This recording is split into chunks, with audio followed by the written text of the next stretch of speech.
Hello, everybody, and welcome to Athletic Definition. My name is Coach Ray Z, and today I'm going to be doing the OC Marathon 2020 race recap. 1 second, as I'm just putting in the fortune cookie. I always forget to do that. If you just listen to my podcast, that is because I record my show live on an app called Fireside. It is on ISO. You can always click on it and request access and then actually be live in the audience to join in and participate. All right, so this past weekend on Sunday, May 1st, I completed the 2022 OC Marathon. Here's the medal that I earned. And it's not my first time doing it. I've done it in the past. Here's some of the past medals right here. And I'm rocking the shirt. This year, I was lucky enough to be selected to be an ambassador for OC Marathon, which just gets me like a referral code, which I get to promote running, which I love to do anyway. So it was a great experience. It's actually one of my first times actually being an ambassador for a race. And in the background, for those of you watching on the Twitch and the simulcast on YouTube, I on my other YouTube channel, Coach Ray Z, don't have too many videos, but please support that page as well as Athletic Definition. Definitely appreciate it. All right, so now that you've seen the medal, that marathon is 26.2 miles. When people say I ran, you want to run a half marathon with me? That's a half marathon, so that's 13.1. Not the same. It's quite a lot of people just kind of throw it in there, confusion, or don't really know. Once you run that distance, you know the difference between running like a 5K marathon when people say that or an actual marathon. Overall, the experience was great. Couldn't ask for better weather. There was a nice overcast most of the day. A little bit at the end, the sun started coming out, made it a little bit hot. But this race starts at 5:30 in the morning because of the early start. By the time the sun did come out of that overcast, there was no problem.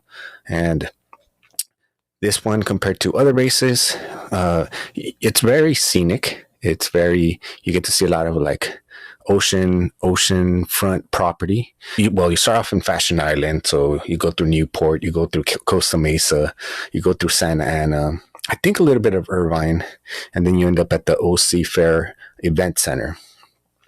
So you see a little bit of everything.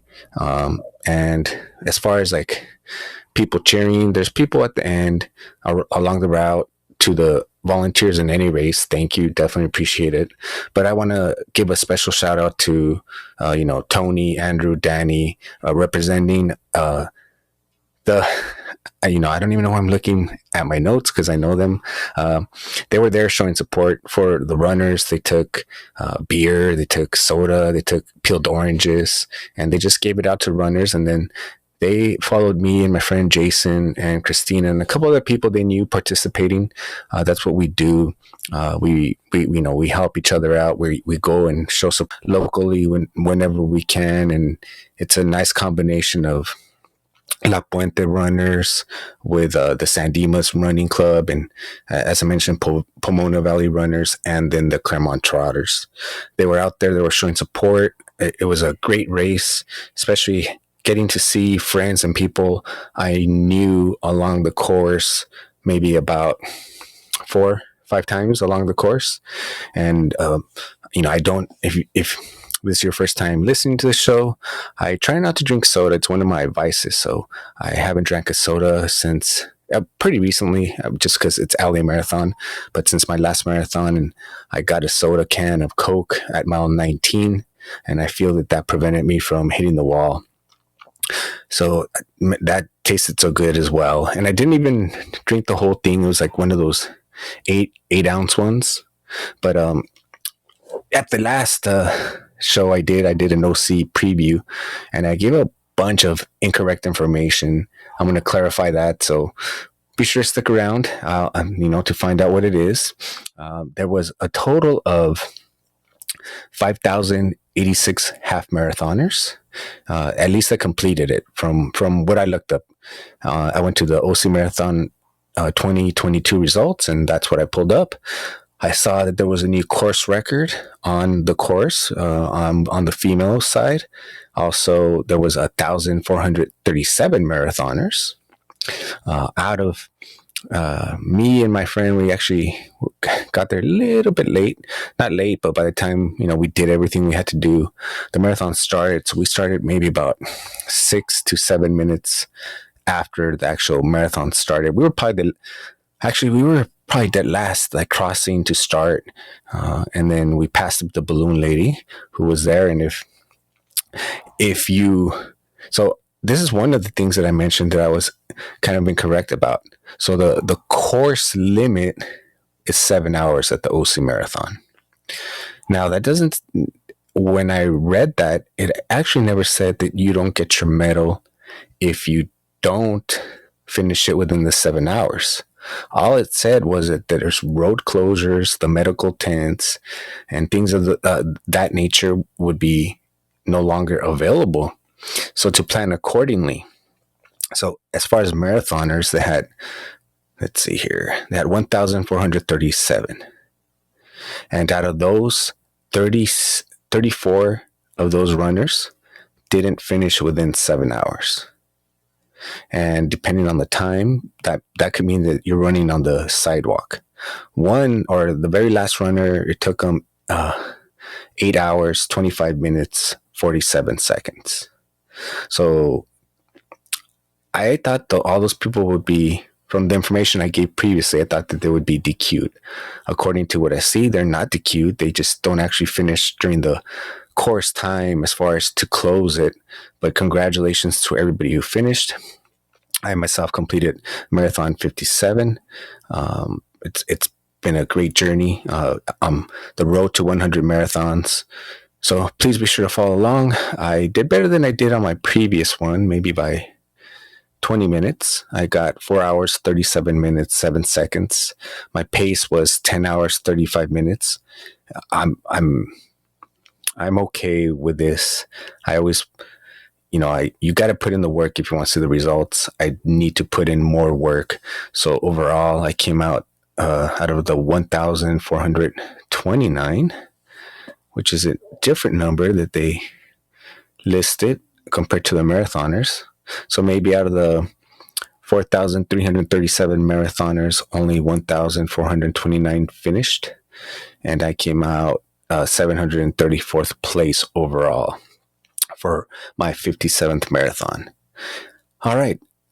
Like I said, it had a little bit of everything. One runner proposed to his girlfriend, and she said yes. After completing the OC Marathon, I read a little bit of the story. He thought it would be great, to do it. He was going to propose a little bit earlier, but he thought, what a better moment than completing a marathon. So congratulations to them too. Also, there was the fastest male was JJ Santana, and he finished in 2 hours, 22 minutes, 57 seconds. And then winning her first marathon was Heather Huggins, 48 years old, who completed the race in 2 hours. No, I'm sorry, that's his time. 3 hours, 7 minutes, 29 seconds. So what a cool experience to be 48 years old and run your first marathon and at the same time win it. And I got this information from the Orange County Register, the OC Register. As I mentioned, when you run the course, if you're thinking about doing it, or you want to come out to California and, maybe you've done LA Marathon or you just want to run closer to the water, then you run through beautiful coastal communities, some really baller communities in Newport Beach, Costa Mesa, Santa Ana. Then I mentioned you ended in the OC Fair and Event Center. The marathon had TV coverage.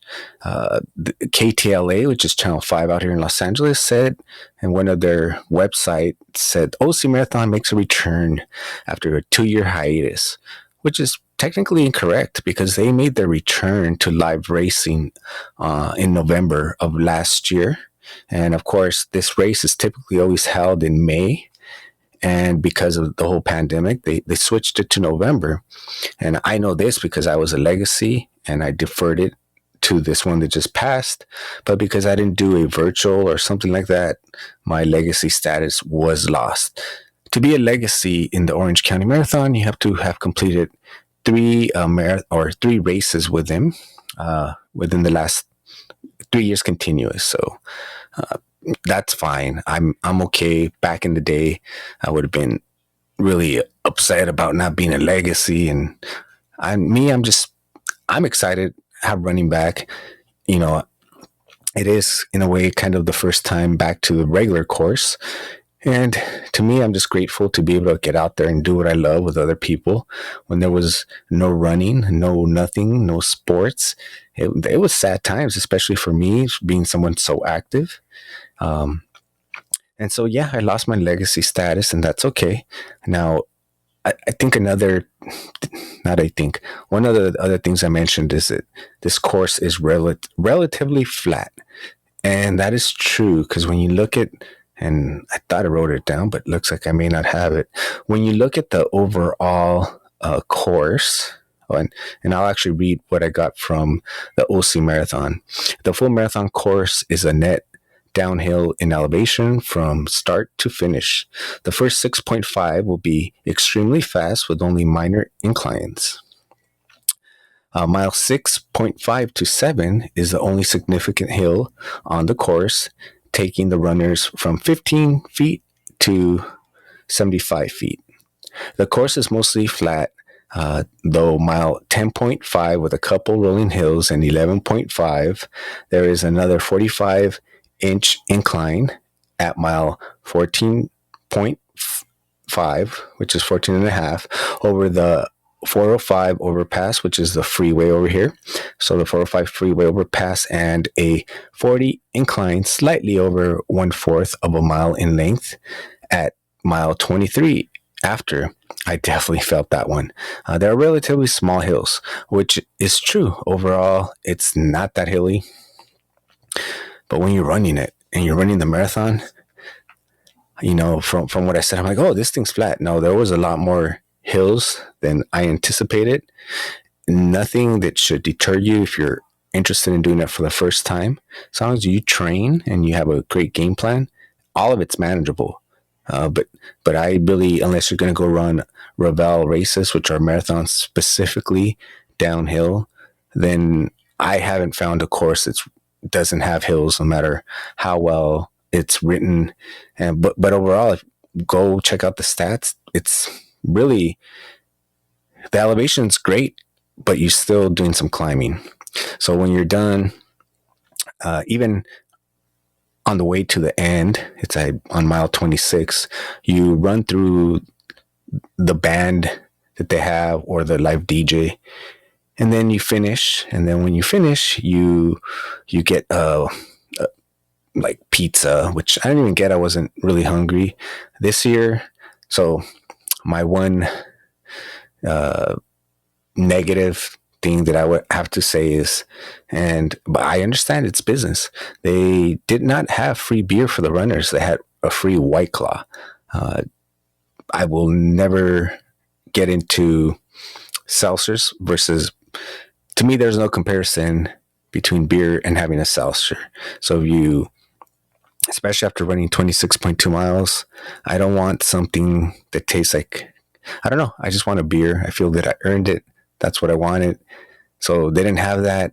That's okay, because in the OC Marathon, right there where the whole party's going on after, they sell beer. So that is the one good balance. Also, they had a Hanger 24, and they were giving away free little samples of the IPA, which is very tasty, and their wheat beer as well. So between that and buying your own beer, we still found a way to celebrate. They also had these volunteers trying to get their hours to become massage therapists. They were doing free massages. I took full advantage of it. I got a good massage. I would shout out the person's name, but I might have them as a future guest. They did a really good job. They seemed to know what they were doing. I was just talking to them after and in between, and the stretches, they were doing stretches as well for me besides just the stretching. So I was really happy with that massage. And then I mentioned the music. They had a K Rock, which is a local rock station, alternative rock, or it was before. Now it's still K Rock, but they were out there. They had DJs, and the DJ that I really remember, I never got to hear her name, but she was a female. It was almost pretty much when it ended, and she killed it. She was playing some good jams. A lot of people were dancing. So if you're considering doing the OC Marathon, I would highly recommend it. Overall, typically it could be hot because of the time of the year, but perfect weather. If I'm blessed to come back as an ambassador for the OC Marathon for 2023, I will be sure to, of course, do more shows and let you know if I have any discount codes available for you. And then I will take a picture with the shirt in the back. So if you want to check out the Spotify or YouTube replay of this, then you can and kind of see. I'll include the medal too, because I know a lot of people like go to YouTube, which I know I did and do when I want to kind of know about some information. The media doesn't really cover too many races. I'm glad KTLA was out there. I don't think I remember seeing them out there in the past, but you don't really get to hear too many people's actual runners of the race give their opinion on it, so you can make your opinion. You typically hear about the opinions of the race director, which how many times will an opinion of a race director be negative? Overall, my opinion of the race is great. Like I mentioned, the only negative thing doesn't actually have to do with the race. It's with celebration after. It's a personal preference, but I think a lot of runners might agree with me. I know in the past they tried to do that at LA Marathon, and we weren't having it. Like they had Heineken and White Claw, but yeah, not everybody's into seltzer, so I would highly recommend it. And thanks everybody for joining. I believe that this is episode 102. I will not be having a show this Thursday. I will make it up on Friday. So thank you everybody for supporting. I typically do my shows live here on Fireside every Thursday and Friday at 6 p.m. Pacific time zone. I will not have it this Thursday. I will have one show for sure Friday and possibly two shows on Friday. But I wanted to do this one because I really appreciate all my podcast listeners, and I promise you guys a new episode every Friday. For me to have a episode out available on Friday and edit it and all that, I have to do it on Tuesday. And that way I can keep my promise to you guys because I appreciate your support. So thank you everybody for listening. I'm not quite sure I have a lot of things in mind, and I'm looking forward to bringing all new content, possible guests. So just if you want to know more, you can always click on my profile here on Fireside. Make sure you're following me. That way you get alerted when I'm having a show. Also, I'm trying to become a paid creator on YouTube. Definitely would appreciate subscriptions, follow, watching. You need so many views of your videos or hours watched, or if you like what the content I'm producing, you think someone would benefit from it, be sure to share it. It definitely helps me out and it costs you nothing. So thank you, buddy, for tuning in. Once again, this is Athletic Definition, episode 102 with Coach Ray Z, and I will see you this Friday.